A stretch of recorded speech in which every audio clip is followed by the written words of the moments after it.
Hello, everyone. Welcome back to the Dune Productions podcast. We got another episode coming to you this week. We're excited to just be chatting again. So I'm Ethan. I'm Jordan. And we're Dune Productions. That kind of goes without saying. So yeah, there's been a lot of movies coming out this month. October's been a crazy time for movies. What movies have you seen this month so far? Well, there's been, I think every week this month, there's been something new that's come out. So let me double check the calendar. I think the first week of October was Venom, if I remember correctly. Oh, that was the very first. That was Venom. Yeah. I don't know. I feel like there was something on the 8th. Was it James Bond, I think? It might have been. I think James Bond was the 8th. And then I think that Halloween was the 15th. Or Halloween Kills, that is. And then just this last week was Dune. Yeah. Dune. That was the big one that came out. And we saw that on did. Thursday night. We finished doing some recording for the channel. We recorded a commentary for Wild Boys with Zach. And I can't remember, what were we doing before?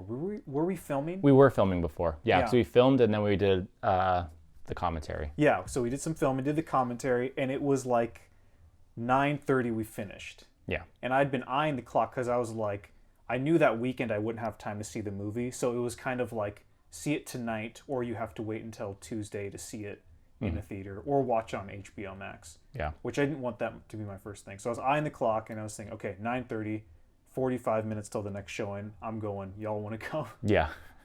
And we went. We haven't done an impromptu late night movie like that in a long time. That feels like the high school days of seeing movies. That's how we do it like every time. I probably will never do it again for reasons we'll get into. It was late when we got done. You don't do that with a 2.5 hour movie usually. No, not anymore. No. I remember we would We didn't care because we would see a movie. What we would do, so Century, our main theater that we would always go to, it was kind of our favorite. They have like all this shopping area like attached to it.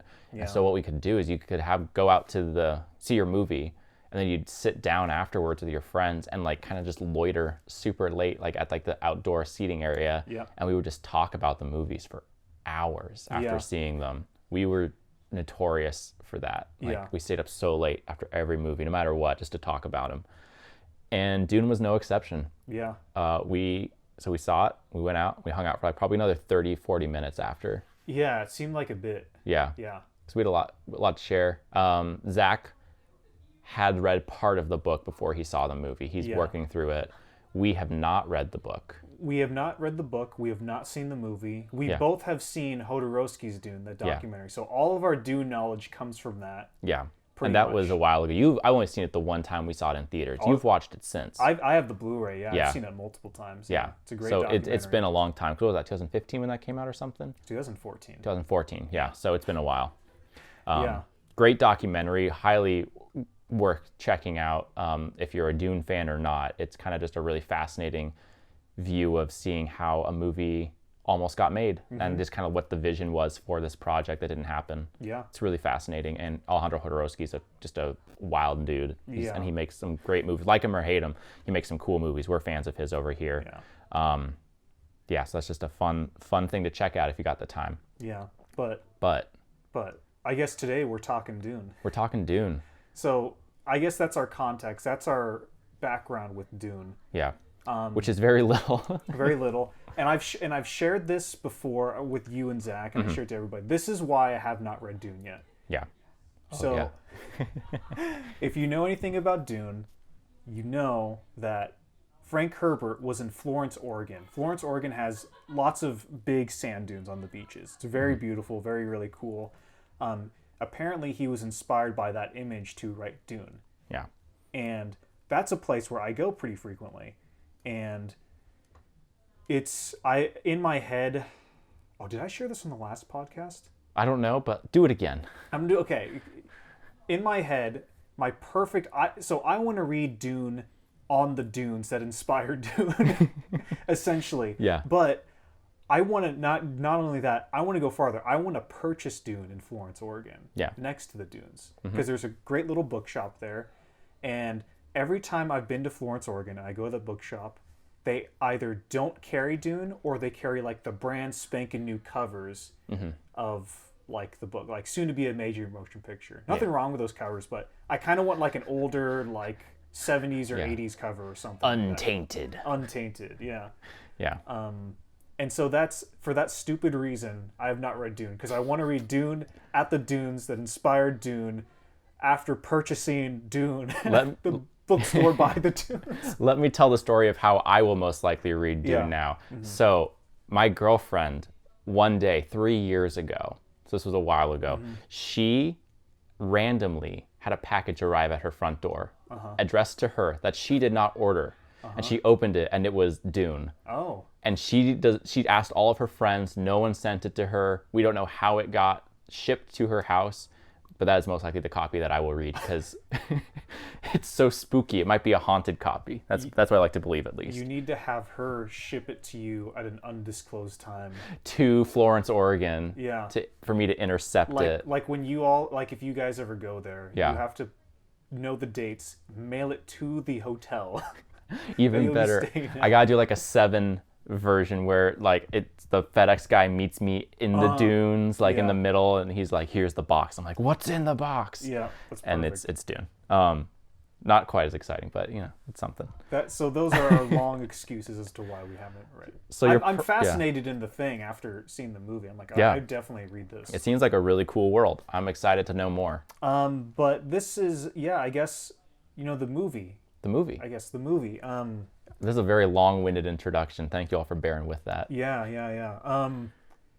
I will say, so I've seen the movie twice. How many times have you seen it? I've only seen it the one time, so a couple days ago now. So part of the reason I had to see it twice was the first time I saw the movie, it felt very bold and out there in terms of like some of its choices. Like I was like, it felt like almost like a music video or a silent film at parts. To me, this is my perception, because, you would see something happen. And I'm going to just say spoilers up front. Yeah, we're not going to hold back. Yeah. Because So there's a part in the movie where I think his mom, it's after his mom takes him to that box test, and then she's talking with the sorcerer lady. Oh, out afterwards, before her ship takes off. Before ship takes off and everything. Yeah. So when I first saw that movie, I was like, wow. And what I recall seeing is they walk out, they talk, but the dialogue is so muted and muffled. Like the ship's blasting, you can't hear anything, and then they take off, and I'm like, and it's cross-cutting with all this other stuff, and I'm like, wow, this felt like a music video almost, like a 2.5-hour music video. And I wasn't sure how I felt about it, because I was like, this is either that was an intentional choice by the movie, or I'm so tired that I'm not understanding anything. That was your question the whole night, was like, am I too tired? Yes, that was my main question. Because Jordan's bedtime is ridiculously early for anyone who doesn't know. So being out till 1:30 in the morning watching a movie was late. Yeah. Very late. My bedtime is between 8 and 9. Yeah. The movie started at 10:15. Yeah. So this was way past my bedtime. It was a losing battle to begin with. It really was. And so after I saw it, I was like, okay, so that I have an impression of the movie, but I don't know how accurate it is. So then I watched it the other day on HBO Max, and I realized I was too tired. There was dialogue. There was so much dialogue that I missed. I missed so much of the movie because it wasn't like I was sleeping. It was like I was constantly in and out of sleep. Like every other sentence. That's hard. It was my head was like nodding, and it was like I would for instance, if a scene started, I would see the master, and then speaking would happen, but I would be like out of it. Yeah. I would hear it would be like they were speaking, but I couldn't understand it, or like it went in when you're out the other. You're getting the abstract edition of it. And then I would like wake up again halfway through the conversation. So in my head, I'm like, wow, this is such an abstract art film. And then I saw it at home on HBO, and I was like, oh, this is a movie. This is a normal movie. This is a standard blockbuster. But so that's why I rewatched it. And so I was very, very tired, and now I'm like, okay, that's what that this movie is. I had never seen you so confused walking out of a movie. I was very confused. I was like, wow, I tracked with that pretty well. Jordan, are you okay? I think that was the first thing I said. I was like, I'm so confused. I was so lost. In a way, I almost wish that I didn't rewatch it because it's like that's such an interesting. That's such a bold way to do it. It's yeah. I mean, it's kind of like Dune by the way of like 2001. Yeah, I guess, yeah. or like I don't know, like a music video, 2-hour music video. Some of the visuals definitely felt like they belonged in like a heavy metal band's music video. Well, what was great about seeing it the first time, because throughout the movie, there are these, I guess I would say, bass straps where oh yeah, the soundtrack would just go. Brrr. I would wake up every single time one of those happened. So it didn't matter where I was like mentally tracking with the movie. If I'd lagged behind like 10 minutes, I would wake up at that next. Yeah. So I remember one was like, I can't remember what would happen, but all of a sudden, I was like in another scene entirely. And then all of a sudden, Baron Harkonnen floats and the music blasts. And I was like, whoa, why am I seeing this? This is amazing. You're on a full-on roller coaster. It's what I imagine beyond hallucinogenics would be like. That's probably what it felt like. Seeing that movie on hallucinogenics would be a wild ride because there's some stuff that just comes out of nowhere that really would throw you off. So my experience that first time like was really wild. I'm kind of jealous. I know. Because I enjoyed it when I first saw it, but dang, now you're explaining this to me. I'm like, dang, I should have been tired. No, because picture this, like, because the visuals are like, first off the bat, the visuals are absolutely gorgeous. They're stunning. The cinematography is so beautiful that like it's like dark, simple sci-fi designs that work so well. Like I don't know how to describe it, but it's like so gorgeous to look at. They convey so much with so little. It's just really fast. You want to just kind of look at everything for a really long time. It draws you. It's art form. Like the visual effects here are true art form. Yeah. And so props to all them. So picture like there's that scene earlier where he's on the cliffs and there's all those stones or whatever. And he's talking with his dad, right? Yeah. So there's dialogue in that scene. But you picture like you're seeing all these crazy visuals and then you see them walking and you're like, they should be talking. How come I can't hear them? How come it's so muffled? Like, what's going... But you can just read it from their acting and their expression, and all of a sudden it cuts to, like, some crazy sci-fi thing elsewhere, and it's like... It was like a crazy visual experience seeing that tired. Like, because I wasn't registering, like, half the movie. In the first half. I ended up, like, the second half I remembered pretty well, but the first half I was so lost. Yeah. And I wasn't tracking with it because I was so tired. Yeah, it definitely became a more normal movie once they made it onto the desert planet, which all of a sudden I'm blanking on its name. Arrakis, thank you. Gosh, I know the Dune fans are like, you're messing up the names. I know. What's funny is I tracked with the names so well while watching. They really presented it in a way that made it really easy to latch on to all the necessary information. But boy, do I forget it quickly. So forgive me when I'm like, oh, the names of those one people. But once you made it to Arrakis, everything felt really like straightforward. But everything before was like, they did a really interesting job. Like, they kept it very linear, but at the same time, they made it like really, I don't know, they did a really weird thing with it. It felt like the perfect blend of like an art movie and a blockbuster, where they really were able to kind of do both well and make it like accessible, like to general audience. Like my brother and I have complete opposite tastes. Yeah. Like what I like, I know he will not like. What he likes is generally not my thing. Like we are polar opposites when it comes to movies. And I feel like he could enjoy this movie just as much as me for probably different reasons, but it felt like a movie that like, okay, him, an average moviegoer who likes just movies, will enjoy this. And I, who likes just the whole, like weird stuff that brought like a bigger spectrum of movies generally, is also like really into this. And I think that's kind of a cool space this movie lives in. It's a very different blockbuster than what I've seen. Well, and again, when I first time I saw it, I thought it was so much weirder. I know. And so, like... You got the Jodorowsky experience. Here's a specific example, too, another one. There's a scene where Paul is almost assassinated with the bug. Oh, yeah. So, my memory... This is what I was experiencing when I was watching the movie. Paul is, like, looking at his holograms. Oh, yeah. And he, like, stands in them, and he's kind of looking around. And all of a sudden, bam! It cuts to, there's someone in the wall! There's someone in the wall! And I'm like, what the hell just happened? Oh my gosh! Because in that scene, what I'm missing is that, the bee tried to assassinate him, Paul caught it. Yeah. It almost killed the maid or whatever. Yeah. And they're they like, say there's someone that has to be close by. there's someone who's close by. We have to look for him. Oh, we found him. And then it cuts to like a shot of like this dead body in the wall because like the guy killed himself or whatever. Yeah. But what I experienced was Paul is in his room looking around, and all of a sudden, wham! There's someone in the wall, and it cuts to that shot of the guy in the wall. That is such exciting editing, though. I know. That's thrilling. It's kind of great. So I guess my point being, like, you know, I have fallen asleep. I try.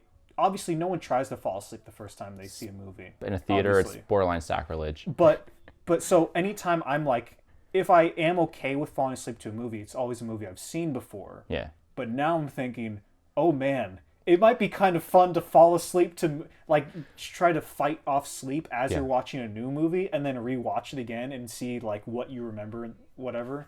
It's like a weird internet challenge. Yeah, it really is. Like take a bunch of NyQuil and then try to stay awake as long as you can and watch a movie. And then... if you have a fever, it's even better. It's going to just make it real trippy. Yeah. Yeah, but it was... No, it's like, whenever I talk about this movie, it feels like my experience is so framed with, like, my first experience. Yeah. And, like, the realization of what's going on. Yeah. I don't know. Yeah. The movie, I will say, the movie, I enjoyed the movie. Yeah. I thought it was pretty good.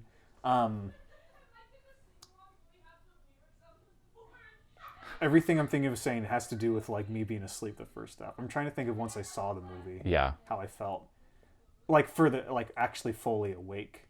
I will say it felt like...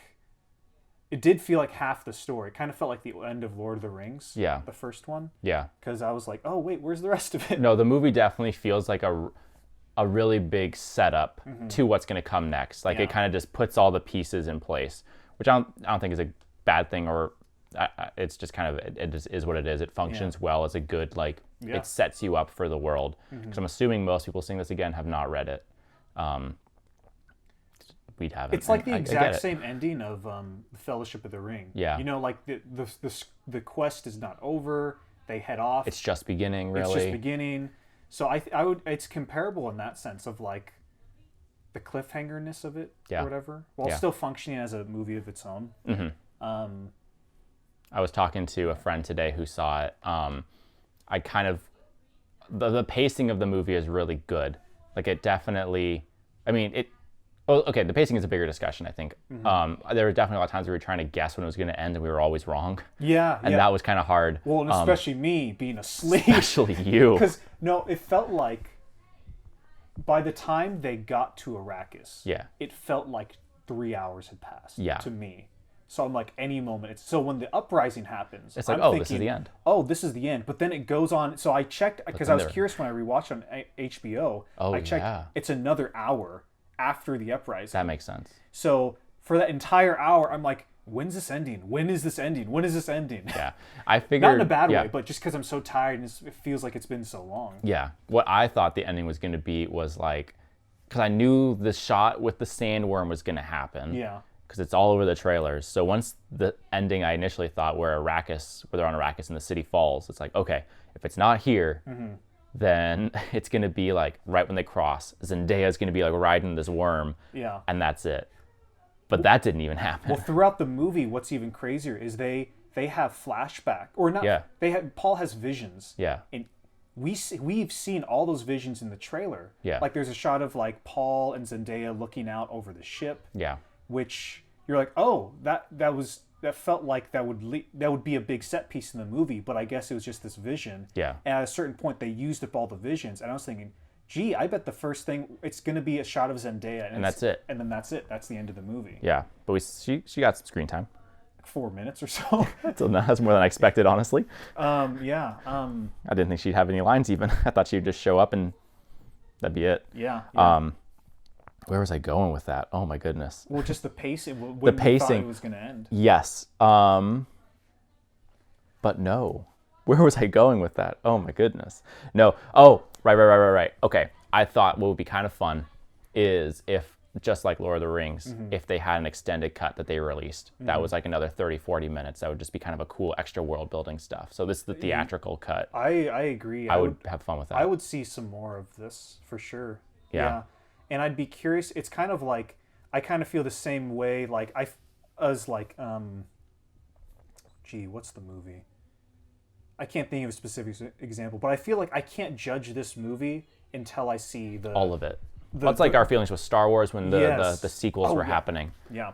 It's like I can't judge it right now because I don't know where this is going. Yeah. And I feel like when it comes to narrative movies, I feel like you can't judge a narrative until you see the whole narrative. I mean, you can have opinions on it, but like, you know, I've had experiences where, here's a good example. I saw Invincible. Okay. The TV show. And I was not feeling it for the first 7-8 episodes or whatever. But then the 8th episode happened and I was like, this is absolutely amazing. This final episode is so incredible or whatever. Yeah. It carries everything else with it. And so then it like lifted then I was like, oh my gosh, I kind of get it now. I like see what this is. So for me, like sometimes the endings can make or break a movie or show. Because I wasn't feeling it with Invincible. Like it was fine, but it wasn't like doing it for me. And I was tempted to just like stop watching it. But then I stuck with it, and then the final episode happened and I was like, that was absolutely amazing. Based on that last episode, I am definitely watching season 2 and 3 or however many seasons they make, based on that. And Dune I liked, and I'm excited to see where it's going to go from here. I guess that's my point, but I feel like I can't, like, you know what I mean, judge it until it's all complete. Exactly. I hope they stay on trajectory. I mean, we've seen this happen a lot. This is like a Hollywood thing. I don't know what reactions of the public have been to this movie so far. I hope they're positive. I haven't really looked at all. Yeah. I hope there's no like studio knee-jerk reactions to like change things too much or like, oh, that was too much. No, excuse me. Let's change that. So I hope that they stick with this and don't compromise, because I think what they have is really cool. Yeah. And if they continue with it, I think they could do a lot. And again, I'm like torn between like, oh, do I want to read the book now, like in between now, or do I want to be surprised when the next time I see it? I am not going to read the book because I want that first experience to be with the movie. Because if I read the book and then I watch the movie, I'm going to have a different expectations. Yeah. I've always found that like if you watch the movie first and then you read the book, you can always appreciate the book more so than you can if you read the book first and then watch the movie. Your idea of the movie is always a little bit different. Yeah. If that makes sense. Yeah.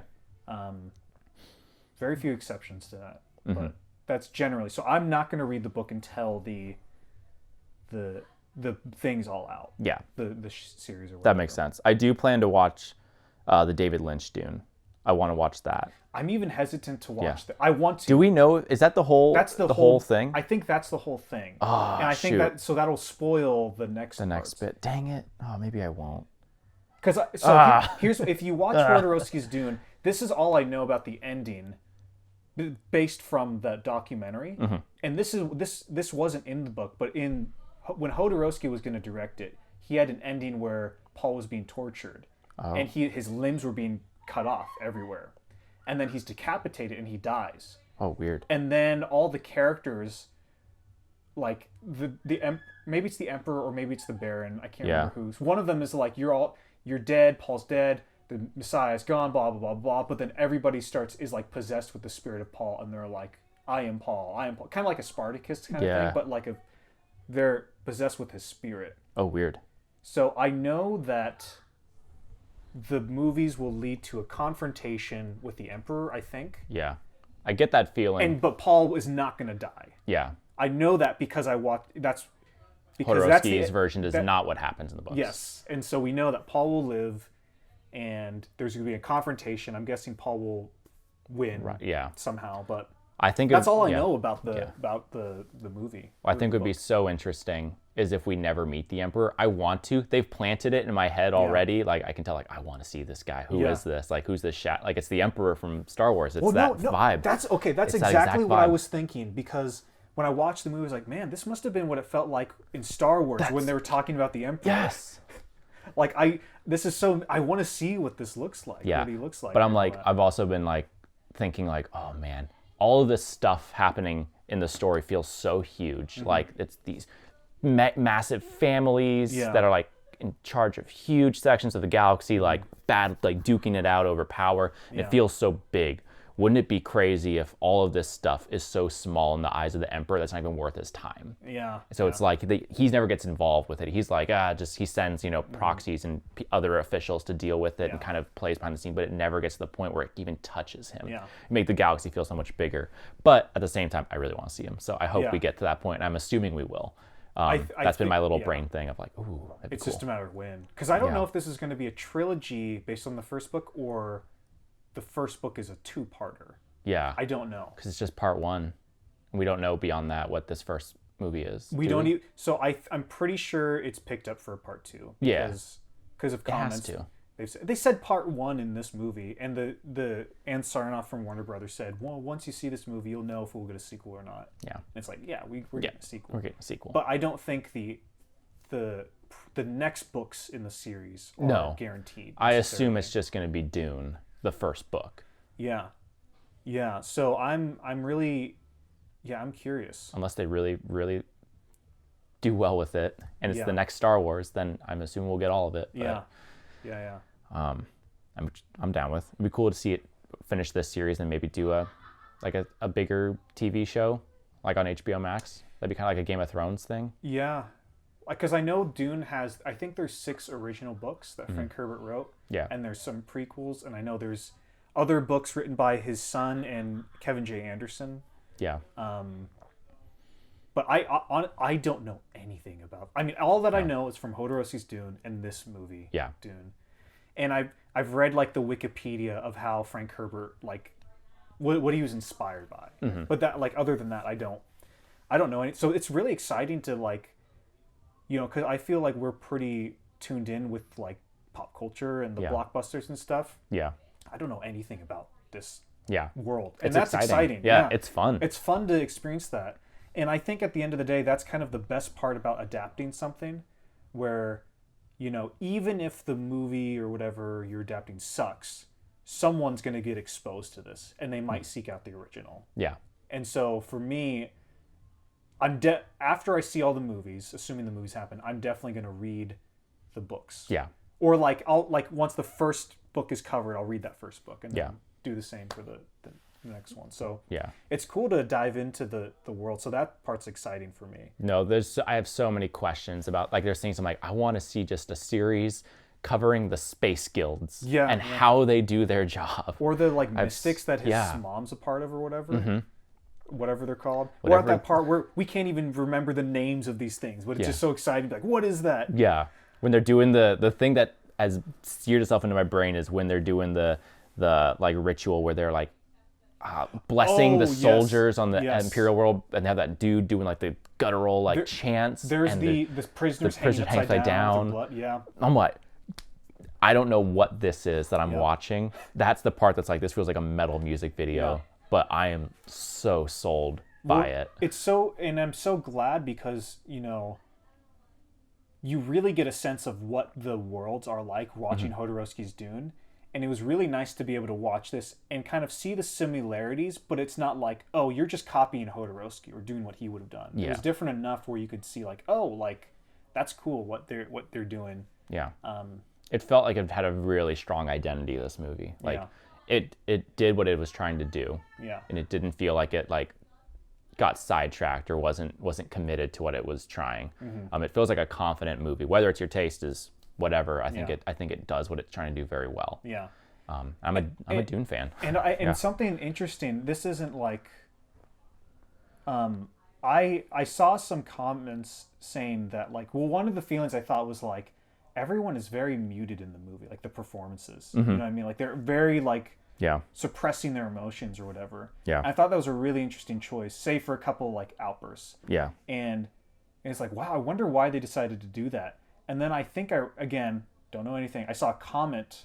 Someone was saying that in the books, apparently it's a big thing that you don't express emotion. Mm. That's a part of the society. Yeah. It's cultural. Where our trait Paul's from. Yeah. I can't remember his name.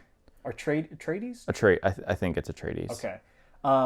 And I thought, wow, what a great representation of it, because something felt off about the performances, not in oh, that's a bad performance, but like, oh, and like something's going on here. Mm-hmm. I wasn't sure what, but at the same time, they were still able to get those moments of emotion out there. But I'm also still feeling like I'm a little bit isolated from the characters in this interesting way that you're not usually in blockbusters. So again, I reserve my judgment until I see the whole thing. But I thought that was a really cool choice acting wise and directing wise. Like just how everyone was acting. Because like Oscar Isaac, I don't know, like there are times where I'm like, that's a really unusual way to deliver this line, but I like it. Yeah. Like it was a new kind of thing they were doing. Yeah. At different points. No, I really loved how they carried themselves. It felt familiar because I'm working on the bell rings and there's some stuff that carried over. I was like, oh, this feels like decisions that I'm working through or things that I thought about. And so there's some stuff in it like the muted performances and stuff and some other things where I'm like, oh man, or the editing choice where I'm like, oh man, I'm borrowing that or I'm stealing that. That was exciting to kind of watch and be like, oh, this I've lived this. But see, oh my gosh. No, I was really excited, and I thought I was going to go into it thinking it was fine. I had lower expectations for this movie for sure, so I think that's part of why I was so like amped up after I saw it, because it was like, oh my goodness, this wasn't just the blockbuster I expected it to be, which would have been fine if that's what it was, but I think it was so much more coming out of it, which was really cool to see, and it just felt like something that like, I don't know, like it was one of those things where I feel like the studio would have said, we don't get it, but keep going. It felt like one of those kind of moments. Again, that's all conjecture, but it was because I didn't have any expectations. Not like I thought it was going to be terrible, but I was like, I've never read the book. I've seen Jodorowsky's Dune. I don't know what to expect. But it looked interesting, and so I showed up and had my trippy experience, and then I saw it for real on HBO. I will say, if you can see it in a theater, see it in a theater. See it in a theater, please. Because as cool as it is, I think it has a different impact seeing it on the big screen. And we were in the first row. We were in the pretty front. Much. No, I'm hoping I can see it again with my girlfriend soon, because I think she'll dig it, and that'll give me an excuse to go see it again. It was, and which will also help like when you're dozing off. And I'll try and sleep this time. Then all of a sudden, like you hear a big bass boost, and then the Emperor is like floating above you. That bit comes out of nowhere. I know, I love it. I was so caught off guard in like the most spectacular way when he starts floating. Also, like so the doctor gives him a poisoned tooth. I didn't get that the first time. Oh, really? All of a sudden, you missed that? All of a sudden, Oscar Isaac bites down, and it's like, I'm like, oh my gosh, does he have superpowers? I was tripping out. It was so crazy. Like, didn't you get the best experience of this movie? I really did. My impression was like, that was like the boldest like blockbuster I ever saw, because like that was an art movie. Like they didn't care about continuity, or like they edited based on like emotion and mood, where which is like, your like dream. Which is my kind of thing, where it goes down a little bit, it kind of slowly rises, and then bam, like the emotions are huge and big, and you don't understand what happened, but you're feeling this anyway. And then I saw it on HBO, and it was like, oh wait, it's I was a movie. Just so tired. But carry that with you. No, use that. I mean, it was such a fascinating experience. It'd be a great way to like replicate that in somehow. In a movie. I think it takes me back to film school, where we talked about I think it's critical flicker fusion. I think that's the term. What's that mean? Where that's where you see one image and then another. And your mind fills the in-between in. Oh, I got you. To create the movement. And so one of the questions I remember being asked in film school was like, so how does your memory factor into filmmaking or like watching a movie?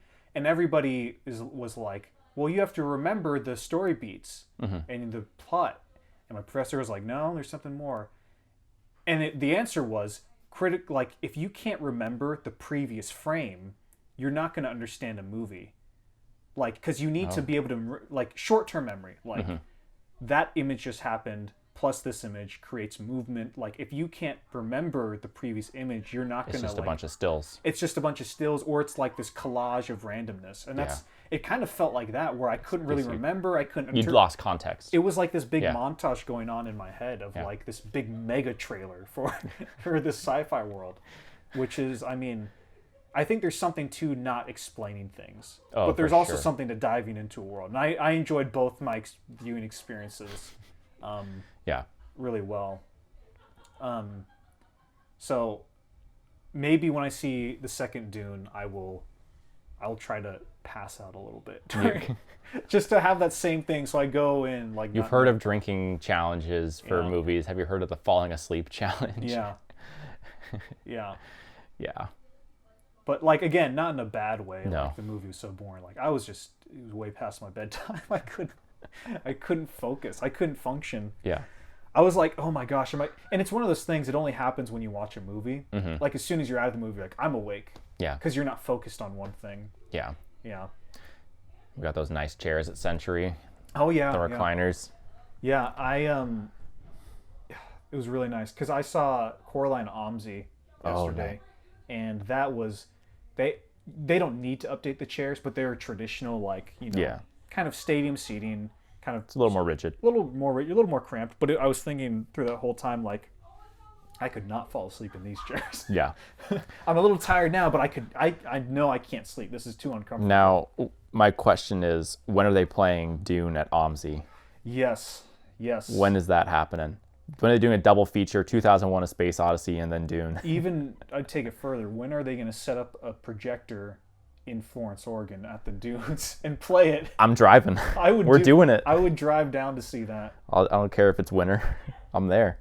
Can you know, that'd be incredible. Like those, that would be insane. You've seen those Dune, like, yeah, no, picturing a big projector. I've been wanting to get out there for and years. Just sitting on the sand, just like watching this.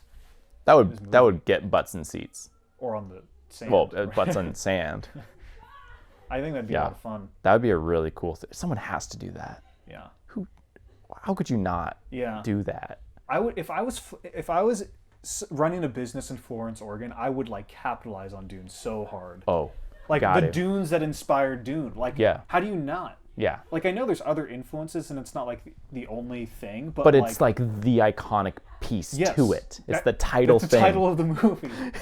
You can't get, like, seriously, like, build a giant worm out there that people can go take pictures of. Oh my gosh, yeah. That'd be cool. Get some artists to build some sculpture. Yeah. You could do so much out there. Yeah. And it's funny because I think near Florence, I want to say near Florence, I think there's something called the Hobbit Trail. Yeah. Which is funny because it's like completely different franchise or series or whatever, but, you know, has nothing to do with Dune or whatever. Yeah. We should move to Dune and just become like the tourism board's chief executives on Dune. Have we read it? No, but we'll advertise for you anyways. I know. Yeah. But we had a cool experience. Well, one of us had the cool experience watching it. I know. I would love to see it in OMSI though. OMSI. Oh my goodness. I don't know when. We're sorry, by the way, for the background noise. My family, well, my sister and her friends they're partying it up. They're partying. OMSI, I need to. That was the first time I've been to OMSI in years. I haven't gone back in a while. It was great. What's even better. I did a video about this, so I shot like a little mini vlog. Oh, great! So it'll be on the channel later this week or next week, probably next week actually. Fantastic. Where they had the Leica exhibit was right next to the Empirical Theater. Oh. So while you were waiting in line, you could like go and see the miniatures and see. And then go see the movie that they're in. That's great. That was so special because it feels like it's a bigger thing. Yeah. I don't know how to describe. That's like going to Marvel on their opening night and you see all the props for the movie you're about to go see. Yes, and I talk about that in my video a little bit. I would love it if that became a normal thing. Maybe not I understand that would be unrealistic to expect at every single theater. Yeah. But maybe at like those special theaters, like in Oregon, it would be maybe like the Hollywood Theater. They could get some cool vintage stuff. I know LA has a bunch of like kind of prestige kind of theaters, but like have a screening of your movie, but then also have like a little art exhibit. Yeah. Charge, make $20 a ticket. Yeah. You get to see the movie. You get to go to the. They're so loud. Oh my goodness. Wow. Well, they were good up until that now. That's not too bad though. But yes, carry on. Yes. No, but like make it like this experience where I know that like when Tarantino he did the 70 Roadshow of like Once Upon a Time in Hollywood or Hateful Eight, he kind of made a big deal about this is a big experience to see in the theater, and they gave you a playbook, which was nice. But wouldn't it have been awesome if they toured around like the gun props and the costume props as well? That would have been a lot of fun, I think. And I would love it if they did that along with the movie for more blockbusters. Yeah, that would be really, really cool. Yeah.